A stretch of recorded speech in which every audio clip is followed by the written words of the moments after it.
Hello everyone, আমি সঞ্জীব। আমি decision নিয়েছি, যেহেতু আমি পাহাড় ঘুরতে ভালোবাসি, তাই প্রতি মাসের প্রথম সপ্তাহে আমি পাহাড়ে থাকব। তুমিও যদি চাও আমার মতন পাহাড়ে ট্রিপ করতে, ট্রেক করতে, নতুন নতুন লোকেশন জানতে, তাহলে কিন্তু আমার সঙ্গে তোমরা কন্ট্যাক্ট করতে পারো। আমরা একসঙ্গে প্ল্যান করব, একসঙ্গে ডেস্টিনেশন চুজ করব, হোমস্টে চুজ করব এবং আমাদের ফটো ভিডিও বানাতে আমি হেল্প করব। তো লেটস গো, চলো পাহাড় ঘুরি। তো এটা জুলাই মাস, আগস্টে আমরা প্ল্যান করছি 6 তারিখ শুক্রবার।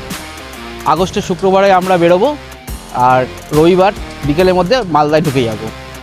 তো যারা যারা ইন্টারেস্টেড তারা আমায় কমেন্ট করুন।